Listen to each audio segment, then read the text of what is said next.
comes of age, three legacies, first section, recovery. और कल हमने पढ़ा the last relapse of BW that saved the world. Armistice Day के दिन 11 नवंबर 1934। और इस रिलैप्स के बाद BW लिखता है कि we both hit an all time low। अपनी और लुइस की बात कर रहा है कि इस रिलैप्स के बाद एक अंतिम निचला स्तर इन लोगों ने छुआ था दोनों ने।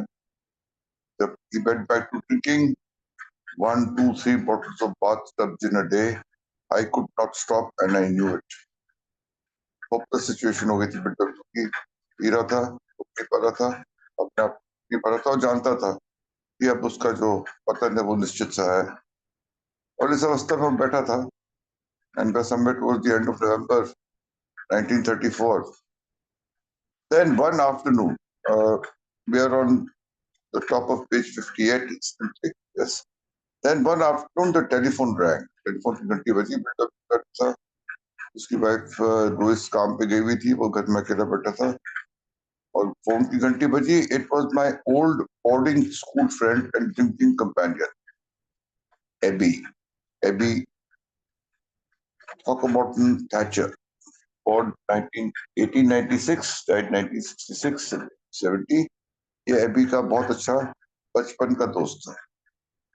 जैसे कि आप देख रहे हो कि तस्वीर यहाँ पे बिल और एबी का जन्म एक ही साल में हुआ था, यानी कि हम उम्र थे 1896 में बॉर्न। हालांकि एबी थैचर 1966 में उसकी मृत्यु हो गई थी और बिल 1971 में हुई थी, डाइड अर्लियर। बट दोनों ने साथ में पढ़ाई करी, वर्मोंट के स्कूल में, बोर्डिंग में साथ थे। दोनों ने साथ में लगभग साथ ही शराब पीनी शुरू करी और दोनों ने खूब शक के आपस में, दोनों आप एक साथ पी। कई इनके पीने के टाइम पे एडवेंचरस अभियान रहे हैं, जिसके बारे में बिल्डअप डिटेल में और चीजों में लिखा हुआ है। बिल स्टोरी में भी वो मेंशन है ही। तो एबी का फोन आया था। Even over the phone, I somehow knew that he was sober। तो सोब्राइटी की एक अपनी पहचान होती है। सोब्राइटी जो है ना, वो छुपाई नहीं जा सकती है। जैसे शराबी पर छुपाई नहीं जा सकता ना, और उसकी दुर्गंध, वैसे ही मैं हमेशा ये मेंटेन करता हूँ कि सोब्राइटी भी छुपाई नहीं जा सकती। अगर आदमी सोबर है तो दिखता है। और यहाँ तो वो फोन पे बात कर रहा है, लेकिन उसकी आवाज में ही सोब्राइटी की एक महक है, एक झनकार है, जो बिल डब्ल्यू महसूस कर रहा है। हालांकि बिल डब्ल्यू किया हुआ है, लेकिन फिर भी सोबर है, इस बात का उसका एहसास हो रहा है। टेलीफोन पे भी, even on the phone, somehow knew that he was sober। I could not remember a time when he had been sober in New York City। New York city कभी अभी आया हो और वो सोबर रहा हो, ये बिल के हिसाब से एक नामुमकिन सी बात थी। उसको याद नहीं कि कभी ऐसा हुआ था, कि न्यूयॉर्क खाने पीने की जगह थी। प्रोहिबिशन के टाइम पे भी न्यूयॉर्क में शराब की उपलब्धि में कोई समस्या नहीं आती, मिल ही जाती थी। जैसे कि बिल डब्ल्यू को कभी शराब के सप्लाई में कोई दिक्कत नहीं आई। बात तब जो चलती रही उसकी। अभी बोल रहा है ना, 2-3 बॉटल्स ऑफ वाटर इस स्टेज पे वो पी रहा है बिना किसी प्रॉब्लम के। Long ago I had marked him for a hopeless case. Bill W बहुत पहले कह रहा है कि एबी थैचर जो है ना, ये तो बिल्कुल गया गुजरा है, गया गुजरा शराबी है। और एक बार ही बिल डब्ल्यू ने बोला भी था, अगर इसकी तरह मैंने पीना शुरू कर दिया जैसे कि एबी थैचर पीता है, तो मैं छोड़ ही दूंगा यार, तब बुरी तरह से पीता है। उसके बारे में ये राय थी एबी थैचर। एबी थैचर के बारे में थोड़ा सा उसका बैकग्राउंड में बताना चाहूंगा। एबी थैचर एक बहुत ही प्रतिष्ठित और संपन्न परिवार से था। न केवल उसके परिवार के 3 सदस्य भिन्न भिन्न शहर के मेयर बने थे, उसके अलावा इनका फैमिली बिजनेस बड़ा अच्छा था। न्यूयॉर्क रेड रोड के लिए इक्विपमेंट बनाते थे, व्हील्स और अदर इक्विपमेंट बनाते थे, और बहुत अच्छा बिजनेस चल रहा था, पैसा था, संपन्न परिवार था, पढ़े लिखे लोग थे, मेयर थे, 3 सदस्य शहर के। लेकिन एबी थैचर जो था वो परिवार का नॉन अचीवर था, या अंडर अचीवर। ना ये ढंग से पढ़ाई लिखाई कर पाया, ना ये ढंग से कोई काम कर पाया। इसको छोटी से ओहदे पे कंपनी में इन्होंने अपने रख दिया था, कुछ काम करने, वो भी ठीक से नहीं हुआ। कुछ उसकी आदतें ऐसी थी और कुछ शराबीपन थे। ये अपना करियर नहीं बना पाया और उसकी वजह से इसकी जिंदगी जो है वो अनमैनेजेबल ही रही। और क्योंकि जिंदगी अनमैनेजेबल थी, एक असंतुष्टि थी, तो शराब जो है वो हमेशा इसकी जिंदगी का एक अहम हिस्सा बनी। स्कूल कॉलेज के दिनों से लेके, कॉलेज तो खैर शायद पूरा भी नहीं कर पाया था ये, और उसके अंतिम दिन तक स्थायी रूप से ना उसको सोब्राइटी मिली। हालांकि कह रहे हैं कि उसके जिंदगी के लास्ट 2 ढाई साल जो थे वो एक फार्म में रहा था और सोबर था। लेकिन हमेशा उससे पहले आया गया हुआ सोब्राइटी स्थायी रूप से कभी प्राप्ति हुई थैचर को। लेकिन उसका योगदान जो है वो जो है वो सराहनीय, क्योंकि फिल डब्ल्यू उसको अपना स्पॉन्सर मानता था। क्यों? पहले तो उसने ए का मैसेज दिया, उसने सोल्यूशन बताया। उस टाइम अल्कोहल की समस्या थी नहीं, लेकिन जो सोल्यूशन उसको मिला था स्टेप 2 कराने का, वो इसको। उसके बाद जब फिल डब्ल्यू सोबर हुआ तो अस्पताल टाउन हॉस्पिटल में उसने बाकी के टेस्ट फिल डब्ल्यू कराए। तो एक स्पॉन्सर की अहम भूमिका जो होती है स्टेप्स कराने की, एक मैसेज देने की, या इस सोल्यूशन का मैसेज देने की मैं कहूंगा, और स्टेप्स कराने की, वो एबी थैचर ने कराया था बिल्डअप टाउन हॉस्पिटल। लगभग 12, 13, 14 दिसंबर 1934 की बात है। तो बिल डब्ल्यू उसको अपना स्पॉन्सर मानता था, इससे हमेशा करीब रहा, इसके हमेशा मदद करने की कोशिश करी। लेकिन दुर्भाग्यपूर्ण कभी वो सोबर नहीं हुआ। ये शायद स्कूल दिखाया सुमेश ने यहाँ पे डाला, bird and bird Manchester around 1909। 25 years later, Abby would carry a message and kept built up. School में वो दोनों एक साथ पढ़े थे। और जैसे कि यहाँ पे लिखा है कि I heard in fact that they were going to put him away because of alcoholic insanity। इतना गया गुजरा केस था एबी का कि they were going to put him away। put him away मतलब उसको एक इंसेन असाइलम में, जेल में डालने वाले थे, अल्कोहलिक इंसैनिटी। इसमें भी एक छोटी सी कहानी है। एबी की जो शराबीपन था, उसकी जो ड्रिंकिंग थी, उसकी वजह से उसका पूरा परिवार जो था ना, वो बार बार शर्मिंदा होता रहता। जाके कहीं पीता था, बवाल करता था, फिर घर वालों को समझाओ, इसको संभाले, क्या करे इसके साथ। और एक प्रतिष्ठित संपन्न परिवार उसकी वजह से बार बार शर्मिंदगी महसूस करता है। इस बंदे के साथ करे क्या, समझ में नहीं आता। तो इनका वर्मोंट में समा होम था, मकान था। उसने कहा इसको, तू वही जाके रहे यार, तू वही जाके रहे, हम समर में वहां पे आएंगे, वही जाके रहे और सोबर रहे। और जब तक तू वहां पे है, हम समर में आ रहे हैं, तू जरा घर को जरा घर की देख रेख कर ले, थोड़ी मरम्मत कर ले। हाँ, घर की पुताई करनी है, पेंट वेंट कर दे घर को, रिपेयर को थोड़ा सा वो कर दे, और तू वही रहे यहाँ पे। तो हमारे लिए एक शर्मिंदगी का एक स्रोत है, उसके अलावा कुछ। इसको वर्मोंट भेज दिया और वहां पे ये started working over there. Sober था, वॉल्स वगैरह पेंट कर रहा था, सब कर रहा था। और एक दिन उसने एक दीवार में बहुत बढ़िया खूबसूरत सी पेंट किया, और पेंट करके हटा ही था कि वहां कुछ कबूतर आ गए। कबूतरों ने अपना काम कर दिया, बीट वीट कर दी दीवारों को। अल्कोहलिक तो था ही, साथ में पिया हुआ था, उसको इतना गुस्सा आया एबी को कि उसने अपनी बंदूक निकाली और पिजन्स को, यानी कि कबूतरों को मारने के लिए उसने कई गोलियां चलाई। और जिस दीवार को उन्होंने गंदा किया था, उस दीवार में तो इस भाई ने बंदूक मार मार के, गोलियां मार मार के छेद ही कर दिया, पूरी दीवार की ऐसी तैसी। शराब पिया हुआ था, उसको समझ नहीं आता वो कर क्या रहा है क्या नहीं। पड़ोसी हुए परेशान, उन्होंने पुलिस को बुला लिया और ये भाई साहब जेल पहुंच गए। और जब कोर्ट पहुंचे अरेस्ट होने के बाद, तो कोर्ट में उनको वहां पे मिले 3 बंदे, Rowland Hazard, Shepard Cornell, Cebra Graves. Thank you.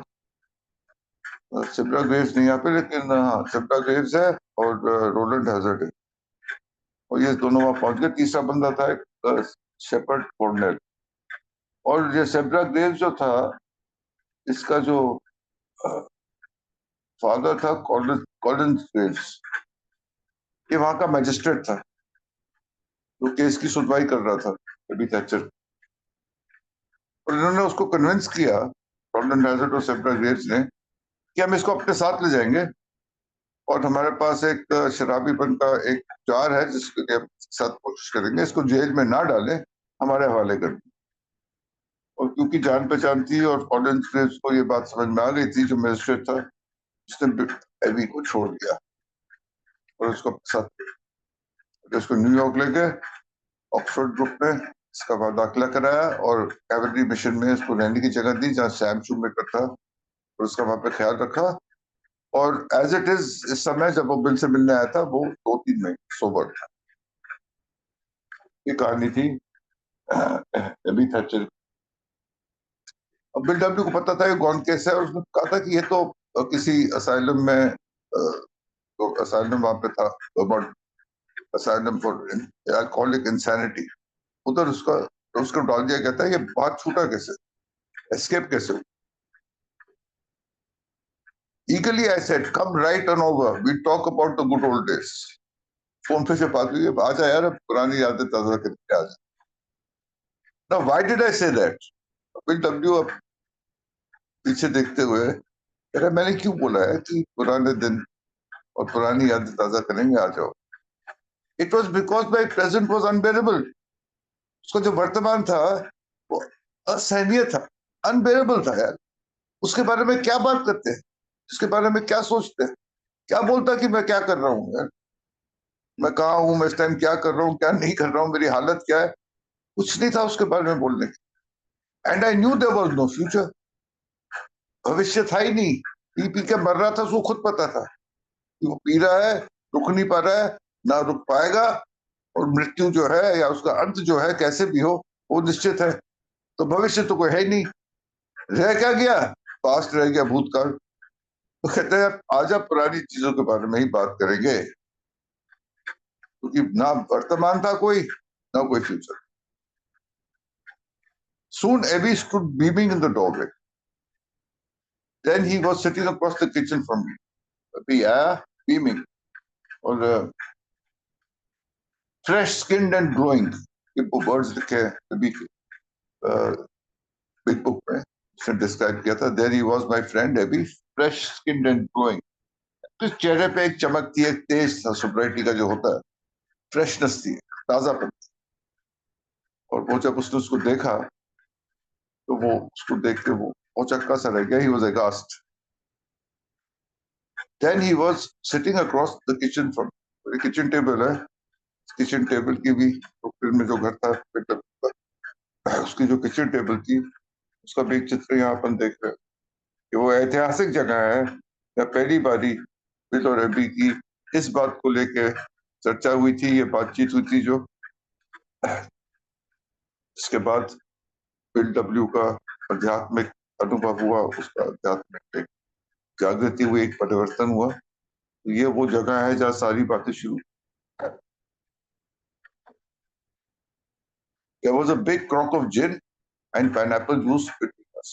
तो जिन जो थी उस टाइम पे घरों में ही बनती थी, बाथटब जिन बोलते थे उसको इसलिए, और वो बना के उसको बोतलों में नहीं डालते थे, क्रॉक में डालते थे। Sumesh can you show us what a crock is please? Crock जो होता है वो एक मिट्टी का बर्तन होता है, earthenware. Thank you. This is a crock, you seeing on your screen. इस क्रॉक में मिट्टी जिन को डाला जाता था। इस क्रॉक में जिन थी, उसके साथ एक पाइनएप्पल जूस की बोतल, और वो उसका कॉकटेल बना के, जिन जो थी वो खाली नहीं पीते, ना पानी के साथ पी जाती है जिन, तो वो पाइनएप्पल जूस में डाल के जिन को पीते थे। तो इस क्रॉक में जिन थी और साथ में पाइनएप्पल जूस था। और बिल डब्ल्यू ने कहा ये तो पूरा प्रोग्राम बन गया है, अब दोनों के पास इनफ जिन है, पर्याप्त मात्रा में जिन है, पाइनएप्पल जूस है, अपन पियेंगे और पुरानी यादें ताजा करेंगे। ये सोच, ये प्रोग्राम बना है बिल्डअप। लेकिन immediately I felt there was something different about AB. लेकिन उसको लगा कि बंदे में कुछ फर्क है। It was not only that he was sober, I could not put a finger on what it was. कुछ फर्क था, वो उसे एक उंगली नहीं रख पा रहा था ठीक से, वो पहचान नहीं पा रहा था, इस बात को आइडेंटिफाई नहीं कर पा रहा था, वो इस बात से वो एक एक मोहर नहीं लगवा पा रहा था कि क्या फर्क है। लेकिन ये निश्चित रूप से उसको पता था यार कुछ फर्क है। I couldn't put a finger on it, but sober तो था, लेकिन और कुछ फर्क था यार। क्या फर्क था समझ में नहीं आता उसको, लेकिन कुछ था फर्क। You say you are drinking, then I asked him what's all this about, क्या चल रहा है सर? तू कह रहा है तू शराब नहीं पी रहा है, बट यू से also say you aren't on the water wagon either. What's up? अब ये being on the water wagon क्या होता है? तो वाटर वैगन एक घोड़ा गाड़ी, उसमें पीछे एक टैंकर लगा होता, और ये न्यूयॉर्क की सड़कों पे चलाया जाता था। जो सड़कें धूल भरी होती थी, गंदी होती थी, मिट्टी उड़ रही होती थी, तो उस मिट्टी को दबाने के लिए, उस मिट्टी को उड़ा बंद करने के लिए एक घोड़ा गाड़ी, जिसमें पीछे एक छोटा सा वाटर का टैंकर होता था, वो चलाते थे। और वो पानी छिड़कते थे ताकि वो धूल जो है वो बैठ जाए और शहर जो है वो साफ रहे, और हवा जो है वो साफ। कोई वाटर वैगन पे somebody being on the water wagon means भाई उसने निश्चित रूप से ये फैसला किया है वो शराब नहीं पी रहा है, और एक तरीके से उस बात का बखान कर रहा है, यानी कि सबको दिखा रहा है भाई देखो मैंने तो छोड़ रखी, मैं तो wagon, I am on the wagon, मैंने छोड़ रखी है, I am of the wagon, मैंने फिर पीनी शुरू। तो being on the water wagon एक मतलब एक स्वयं वो निश्चित कर रहा है कि वो नहीं पिएगा, वाटर वैगन पे है। ये एक इंडिया में एक फ्रेज है, जरूरी नहीं है वो फिजिकली वैगन पे ही घूम रहा है वो सब जगह, लेकिन being on the water wagon means abstaining from alcohol deliberately and consciously for ever or for a considerable period of time being on the wagon। तो भैया वो कह रहा है तू वैगन पे भी नहीं है, क्योंकि तू कुछ और कर रहा है, क्या है, कहानी है क्या, व्हाट्सएप? वेल सेड अभी आई गॉट, अभी ने वहां पे उसको एक बात करी, मुझे एक धार्मिक एहसास हुआ है, मेरे पास अब धार्मिक साहब, धर्म की बात, व्हाट अ क्रशर दैट, ये सुन के क्रशर का मतलब यहाँ पे ये हुआ कि बहुत, ये सुन के बहुत मायूस हुआ, बहुत डिसअपॉइंट हुआ, निराश हुआ, मतलब समझ में नहीं आया उसके क्या बोल रहे हैं क्रशर। एबी एंड रिलीजन, मतलब एबी जैसा आदमी धर्म की बातें कर रहे, इसने कभी धार्मिक बात लाइफ में नहीं करी, वो बचपने से उसको जानता है, वो उस टाइप का बंदा है ही नहीं है, ये क्या बात कर रहा है धर्म? May be his alcoholic insanity has become religious insanity. पागलपन तो है इसमें, शराबीपन तो लेके पागलपन है, अल्कोहलिक इंसैनिटी, पागल तरह पीता है, एकदम से कुछ तब्दीली आ गई तो पागल रहेगा, पहले शराबीपन का पागलपन था अब ये धार्मिक पागलपन है। इसकी बात तो कोई दम नहीं है, सनकी है। It was an awful let down, बहुत डिसअपॉइंट हुआ ये, ऑफुल लेट डाउन इसकी वजह, क्योंकि उसने क्या सोच सकता था, इसके साथ बैठ के पिएगा, पुरानी यादें ताजा करेंगे, बड़े दिनों बाद उसको कोई कंपनी मिली होगी इसके साथ तो पी सकता है, नहीं तो बिल डब्ल्यू अपनी स्टोरी में लिखता है ही had become a lone wolf, बिल्कुल अकेला रह गया था, अपने कार्यस्थल में भी, अपने सामाजिक स्तर पे भी। यहाँ पे उसको एक लेट डाउन हुआ कि ये तो पी नहीं रहा यार। I had been educated at a wonderful engineering college where somehow I had gathered the impression that man was God. अब यहाँ पे क्या हो रहा है, यहाँ पे bill W is basically very is between step one and step one bill का हो चुका है, उसको पता है कि वो नहीं पी सकता। डॉक्टर सिल्कवर्थ ने उसको समझा दिया है कि इसको एक एलर्जी है, इसको एक ऑब्सेशन, बीमारी के पहलू भी समझ, सोल्यूशन नहीं पता इसको। अब एबी और बिल के बीच में ये जो वार्ता हो रही है, जो meeting at this stage, AB is between step one and step two. Step two में बात भगवान की होनी होनी, एक दिव्य शक्ति की तो बात, भगवान बोले, ईश्वर बोले, आए बार बोले कि उसमें, लेकिन यहाँ पे बिल को बहुत समस्या, लॉट ऑफ स्ट्रगल एंड लेकिन एक जीवित उदाहरण उसके सामने था यार, वो था एबी थैचर, जो उसके सामने बैठा था और सोबर बैठा, वो इस जीवित उदाहरण को नकार नहीं सकता था बिल्डर किसी भी सूरत। I'll quickly read this paragraph. मैं आज ज्यादा समय ले लूंगा तो कल मुकेश से डांट पड़ी थी, आज अनुज से डांट पड़ी, जल्दी से पढ़ लेता हूँ। I had been educated at a wonderful engineering college where somehow I had gathered the impression that man was God, but I had to be polite. So I said, "What brand of religion have you got, Debbie? तेरे को ये religion मिला है, कौन सा है religion, brand क्या है इसका, इसको क्या नाम दिया तुमने, यही रिलीजन है?" Oh, he said, "I don't think it has got any special brand name. I just fell into a group, the Oxford group. I don't go along with all their teachings by any means, but these folks have given me some wonderful ideas I learned, and I had to admit, कोई religion नहीं भैया मेरा, किसी धर्म, कोई विशेष धर्म का पालन मैं नहीं कर रहा हूँ। मैं ऑक्सफोर्ड के लोगों से मिला और इन्होंने मेरे को कुछ आइडियाज दिए, यानी कि कुछ असूल, कुछ प्रिंसिपल्स जिसको मैं फॉलो कर रहा हूँ, और मैं भैया सोबर हूँ। आई लर्न, और क्या बुनियादी रूप में पूरा प्रोग्राम यहाँ पे बता रहा है, यहाँ पे अभी कह रहा है कि I learn that I had to admit I was licked, step 1 स्वीकार कर लिया, आई वाज लिक्ड यानी कि शराब ने मेरे को पूर्ण रूप से परास्त कर दिया। I learn that I ought to take stock of myself, मेरे को अपना चरित्र का एक विश्लेषण करना, model inventory, step 4 and confess my defects to another person and contradicts, step 5 I learned that I needed to make restitution for the harm I had done others, step 8 9 I was told that I ought to practice the kind of giving that no price tag on it, the giving of yourself to somebody, बिना किसी शर्त के अपने आप को किसी के सामने सेवा करना, किसी अपने आप समर्पित करना, उसकी मदद करना बिना किसी शर्त, ये भी करना जरूरी। तो ये ऑक्सफोर्ड ग्रुप के उस टाइम पे टेनेंट्स थे, ये ऑक्सफोर्ड ग्रुप के सिद्धांत थे जो उसने अपनाए थे, और यही चीज उसने बिल डब्ल्यू के साथ साझा करी। Now he added, I know you are going to gag on this, यानी कि अब मैं ज्योति को बताने जा रहा हूँ तो इस बात को लेके और बड़ा असंतुष्ट होगा। गैग ऑन दिस मतलब इस बात को लेके बड़ा दुखी होगा, असंतुष्ट होगा, चिढ़ेगा। But they taught me that I should try to pray to whatever God I or thought there was for the power to carry out this simple process. और ये जो सिद्धांत है, इनका पालन करने के लिए मेरे को जहां मदद की जरूरत पड़ी तो मुझे भगवान से प्रार्थना करनी है। Whatever God I thought there was, अपने भगवान से, अपने समझ के भगवान से। And if I don't believe there was any God, then I might better try to experiment of praying to the whatever God there might be. अगर मैं भगवान पे विश्वास नहीं करता हूँ तो शायद अगर कोई भगवान हो तो उसको प्रे कर, मतलब कितना ओपन माइंडेड, कितना खुला एबी ने यहाँ पे हर चीज को छोड़ दिया।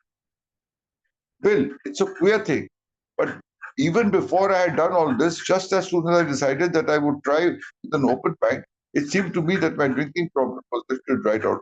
सिर्फ कोशिश करना है खुले मन से, खुले दिमाग से, ओपन माइंड से। सिर्फ मैंने जब कोशिश करी इस प्रेयर को करने की, मेरा अल्कोहलिक ऑब्सेशन यानी कि जो मानसिक खिंचाव था उठ गया। It wasn't like the water wagon business at all, कि वाटर वैगन पे जाके और बखान करना और वाटर वैगन पे जाके बैठ जाना, लोगों को बोला मैं तो वाटर वैगन को मैंने छोड़ रखी है, ये वो वाली प्रक्रिया नहीं थी शराब की, ये कुछ और ही था। और यहाँ पे बिल्डअप इस बात, this time I felt completely released of the desire and I have not had it, बिल्कुल ही पीने की इच्छा बिल्कुल ही निकल गई दिमाग से, और कई महीनों से मैं अब सोबर हूँ। इस बात को नहीं नकार सकता है बिल डब्ल्यू कि वो उसके साथ क्या हुआ है, और ये उसके सामने एक जीवित उदाहरण है इस चीज का कि ये चीज हो सकती है, और एक उच्च शक्ति जो है ये कर सकती है। अभी सिर्फ इस वार्तालाप की शुरुआत हुई है, we'll continue this tomorrow, but over here this is the starting, and this is the process where Bill W is going through step 1, step 7:30 हो गए, tomorrow we are on the second paragraph now, page 59. Thank you, Anuj. Thank you Atul ji, बहुत सुंदर तरीके से आपने आज Ebby Thacher और Bill W की मीटिंग, जिसमें उन्होंने ईश्वर का संदेश, सोसाइटी का संदेश दिया, और ये बिल डब्ल्यू को रियलाइज हुआ कि something is happening with him. Thank you so much for today's reading. मैं राजेश जी से रिक्वेस्ट करूंगा, राजेश जी प्लीज आए और थोड़ा और ब्रीफ करें अपने एक्सपीरियंस के साथ। जी धन्यवाद। नमस्कार, मेरा नाम विदेश मैं शराबी हूँ। आज भी नहीं है। Thank you Anuj ji service के लिए। और बहुत बढ़िया अतुल जी, जैसा कि रोज बहुत ही बेहतर तरीके से गहराई से। और थैंक यू सुमेश जी यात्रा के लिए, जहाज में साथ बैठाने के लिए। अब आते हैं जी, अब आगे हम हैवी टी पे, हैवी थैचर पे। अब देखो, BW का लिखने का एक तरीका होता है भाई साहब। मतलब हरी इस बंदे के अंदर इतनी कला है कि एक ही इंसिडेंट को कई तरीके से लिख सकता है कि मैसेज कितना पावरफुली जाए, किस तरीके से सामने वाले अल्कोहलिक को मैसेज चला जाए। अब एबी की जो फैमिली थी वो तो सारी की सारी वो राजनेता टाइप फैमिली थी। अब उनकी तो बेइज्जती हो रही थी। एक वायलेंट था और दूसरा मतलब वैसे भी बंदा वैसे, मतलब वो पूरा परिवार परेशान हो रहा है। और एबी को जो है 1932 के करीब करीब इन्होंने वो मिनिस्टर छोड़ दिया और अपने दोस्त के पास, वो बैटल की नींद थी, वहां पर चला गया, वहां पर रहने। और वो इन ऑनर एबी से बड़ा मतलब बड़ा प्यार करता था और उसने अपने बेटे के साथ इनको माउंटेन पर एक पंबर कंपनी वीकेंड में काम करने के लिए भेज दिए। वीकेंड में वो दोस्त और मतलब वहां भी मौज लगा लेने। लेकिन भैया वो अल्कोहलिक क्या करेगा यार, वो अगर अल्कोहल जाएगी नहीं तो उसके साथ वो इंसिडेंट होते रहेंगे। वो अचानक डेथ होगी भाई साहब, वो जो बंदा फेवर करता था। अब परिवार से बिगड़ गई हुई है, बाकी चीजें है नहीं। उस बंदे को हार्ट अटैक आया और वो चला गया। अब ये वापस फिर घर। अब उन्होंने समर होम में भेजा परिवार ने कि भैया यहाँ तो बेइज्जती हो रही है। मतलब राजनेताओं की तो होता है ना कि राजनेताओं की फैमिली में कोई इस प्रकार का कोई बगड़ैल आदमी या उस प्रकार का शराबी आदमी मिल जाए तो फिर वो उनका, तो ये इनका एक पुरानी हवेली थी समर हॉल से, वहां पर भेज दिया। अब जैसे ही इसने वो खोला जाके, अब वो जाता तो था नहीं कोई भी, वो बुरा हाल, मतलब इतना बुरा हाल उस घर का, क्योंकि जैसे माउंटेन पे कोई पुरानी हवेली टाइप है। तो वो खोली इसने जाके, और अब इसकी अपनी हालत खराब, शरीर कांप रहा। बाकी जी अब सफाई करने के लिए तो वो चाहिए ना, सीढ़ी बीड़ी, ये झाड़ू वाड़ू, और इससे हो नहीं पा रहा काम, बड़ी मुश्किल से इसने मतलब वो वाला काम करा।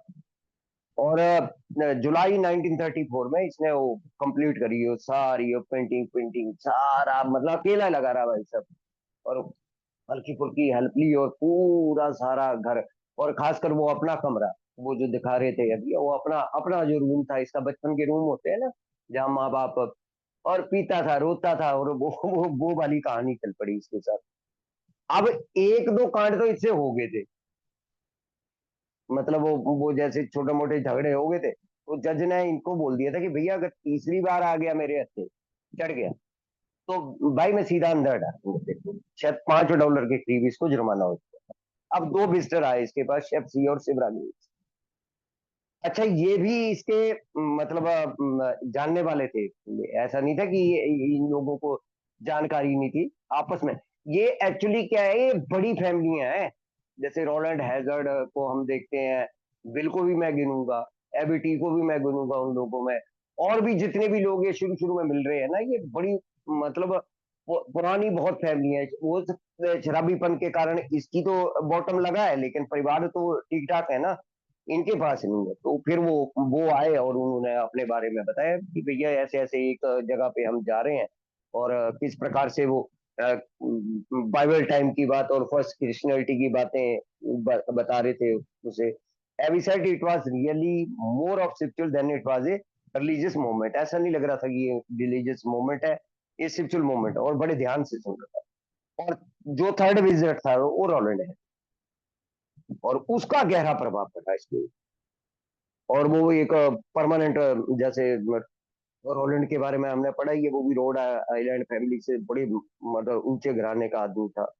और उसने भी बेचारे ने, अब एबी को भाई जो है वो पैसे भेजता था, ऐसा नहीं जो वो भाई जो है वो उस प्रकार से पैसे पूसे तो भेजते थे कि भैया दूर रहे। और अब इसने जो सफाई करी, एक दिन बड़ी बरसात हो रही थी और रात का टाइम था, हल्का सा वो चमका ना, वो बिजली जैसे चमकी, इसको 4-5 कबूतर दे दिए। शराब भी ऊपर से उसने भाई साहब वो डबल बैरल गन निकाली और फायरिंग ठोकनी शुरू कर दी वो, और वो फायर लग गए पड़ोसियों की दीवार। अब ये हो गया जी इसका, ये अरेस्टेड हो गया। और जैसे कि ये वार्निंग मिली हुई थी इसको कि भैया अगर नेक्स्ट टाइम फड़े पकड़े गए तो अंदर। अभी बेनिंगटन कोर्ट था और सिबरा ग्रेव से अंकल कोलिन ग्रेव्स इसमें जज थे। मतलब कोलिन शेफ, सिबरा ग्रेव्स और रोलैंड हैजर्ड, तीन तो ये समझ लो कि मेंबर टाइप है। इनमें भी ये अरुण जी से कंफर्म करना चाहूंगा, रोलैंड हैजर्ड का तो मेरे को डेफिनेट है कि वो कभी ये मेंबर नहीं बना। इनमें क्रोलिन शेफ शायद एल्कोहलिक एनोनिमस की उसने मीटिंग करी है। सिबरा ग्रेव्स या क्रोलिन शेफ में से एक आदमी ने, मतलब ये में नहीं आए ये लोग। हालांकि अल्कोहलिक एनोनिमस के रहते सोबर रहे ये, जैसे रोलैंड हैजर्ड 1945, हाँ 45 में डेथ हुई रोलैंड हैजर्ड की। तो लेकिन अल्कोहलिक एनोनिमस के मेंबर कभी नहीं बना रोलैंड हैजर्ड। अब यहाँ पर रोलैंड हैजर्ड का रोल जो है वो बहुत डबल हो गया।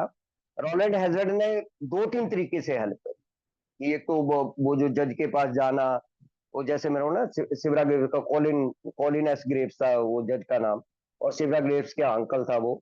और रोलैंड हैजर्ड ने वो जो भर के देते हैं जमानत या मुचलका जो हम वर्ड यूज करते हैं, और साथ में गारंटी भी ली कि भाई साहब इस बंदे को दे दो हम लोगों को, और हम लोग जो है, और वहां से इस आदमी को। अब देखो सोल्यूशन कैसे आया हम लोगों के पास। ये बेसिकली ये सोल्यूशन आ रहा है जो Carl Jung, Rowland Hazard, Colin Sheff, Cebra Graves, Ebby और बेल्टन, ये ऐसे आ रही है जी एक धारा। जैसे एक एक नदी आ रही है ना सोल्यूशन वाली, ये सोल्यूशन वाली नदी हम लोगों के पास पहुंच रही है। और अब ये पहुंच के ये नदी जो है वो एबी टी के द्वारा जो है वो बीडब्ल्यू के किचन में आ गई है। अब बीडब्ल्यू के किचन में जद्दोजहद चल रही है। जैसे एक चीज के लिए जद्दो जद्दोजहद चलती है। हालांकि एबी एबीटी की ऐसी हालत थी, जब उसने इस प्रकार से इन लोगों को हेल्प करते हुए देखा ना, कि पहले भी आए बाद में भी आए, जब फंस गए तो साथ में खड़े भी हो गए, छुड़ाया भी, ऑक्सफोर्ड ग्रुप में प्रोग्राम में भी लेके गए। तो बहुत सी ऐसी बातें हैं जो मतलब अच्छा, एबी की होपलेसनेस तो ये बता ही रहा है ना एबी को भी। बीडब्ल्यू देखो शराबी कैसा होता है कि उसकी होपलेसनेस का पता है, अपनी होपलेसनेस का नहीं शराबी को पता होता है कि कैसे किस प्रकार से। लेकिन उसने अपने बारे में सारे के सारे ये जो टेनेट है ना, ये सारे के सारे जो टेनेट उस टाइम में इस्तेमाल होते थे, वो सारे के सारे कि मेरे को किस तरीके से, जैसे अब हम बिग बुक में देखते हैं तो दो चीजों से बीडब्ल्यू अट्रैक्ट हुआ था। एक क्या, जो बीमिंग चेहरा, वो बीमिंग या ब्रीमिंग क्या बोलते हैं, वो चेहरे में जो चमक लग रही है, जब दरवाजा खोला तो भरा पूरा एक चमकदार चेहरा। और दूसरा बीडब्ल्यू ने इस्तेमाल करा है इनवर्डली ऑर्गेनाइज। ये जो शब्द है ना, ये जो अतुल जी ने सारे स्टेप पढ़े, ये इनवर्डली ऑर्गेनाइज आदमी कर सकता है भाई साहब, जो अंदर से भी जुड़ा हुआ और बाहर से भी चमक रहा। मतलब दोनों ही तरीके का जो अट्रैक्शन है ना, वो पहली ही शिफ्ट में, मतलब पहली ही मुलाकात में ये दो शाप जो है वो एबिलिटी इसके ऊपर छोड़ गया। अब हम 2-3 पैराग्राफ में यही पढ़ेंगे। अब बीडब्ल्यू खूब यहां से लेकर रोज धक्के खाएगा ऑक्सफोर्ड ग्रुप में जाके, और किस तरीके से मतलब वो पी के हालत खराब है और लड़ेगा जाके वो। अब आगे हम वही चीजों को पढ़ेंगे। और बार्टर बैगन के पीछे 2-3 कहानियां हैं जी। वो घोड़ा गाड़ी के पीछे ना, दूर दराज के क्षेत्रों में, जैसे अतुल जी ने बोला कि वो पानी पानी लोगों को, जैसे इंडिया में आज भी कई क्षेत्रों में पानी पहुंचाया जाता है ना, वो पीने के लिए पानी, उस तरीके से वहां पर इस प्रकार की वहां वाटर सप्लाई थी। पहले नहीं था इंडिया के, मैं गांव में थे हम, तो मैंने अपने टाइम में देखा हुआ कि वो ट्रकों या ट्रैक्टरों के पीछे वो टैंकर आते थे और उससे पानी सप्लाई होती थी। अभी भी इंडिया में कई जगह इस प्रकार से होता है। तो ऑक्सफोर्ड ग्रुप के क्या करते थे लोग, जो शराब छोड़ देते थे, वो लोगों को दिखाने के लिए टूटी से पानी पीते थे। और ये बड़ा किस्सा महसूस हो गया था कि जो पानी पी रहे हैं लोग, वो मतलब वाटर पे है भाई साहब, वो पी नहीं गए हैं, मतलब दारू नहीं पी रहे। और दूसरी क्या चीज थी कि ऑक्सफोर्ड ग्रुप पर अपने आप को लालसा के बचाने के लिए, क्रेविंग को बचाने के लिए पूरा दिन इस वाटर वैगन के साथ चले जाते थे और घूमते रहते थे कि किसी तरीके से क्रेविंग को रुका जाए। ये जो घोड़ा गाड़ी होती थी जिस पर उस पर सवार हो जाते, और मतलब उसके साथ कि अगर हम पूरा दिन इन लोगों के साथ रहेंगे तो नहीं पिएंगे। तो ये दो किस्से जो है वो बहुत मशहूर थे वाटर वेगन। हालांकि एक और किस्सा है वाटर वेगन का, बहुत पुरानी हिस्ट्री 1782 की भी है, वो भी शराब से ही जुड़ी हुई हिस्ट्री थी। उस चीज को भी वाटर वेगन से जोड़ा जाता था कि वहां पर जो मतलब 1782 में जो नेविगेट जेल में जिन कैदियों को फांसी दी जाती थी, उन उन लोगों को जेल से मतलब वो पहले उनको दारू पिलाई जाती, फिर उनसे तमाशा करवाया जाता रास्ते में, और उन लोगों को आज के दिन शराब पीने की पूरी इजाजत होती थी क्योंकि ये आखिरी ड्रिंक होता था उन लोगों का। तो इस प्रकार से भी एक हिस्ट्री जो है वो वहां की भी जुड़ी हुई है न्यूगेट जेल की। जो कैदियों के साथ वो वाला तमाशा करते थे वो भी वाटर वैगन ही इस्तेमाल करते थे। धन्यवाद जी, थैंक यू थैंक यू।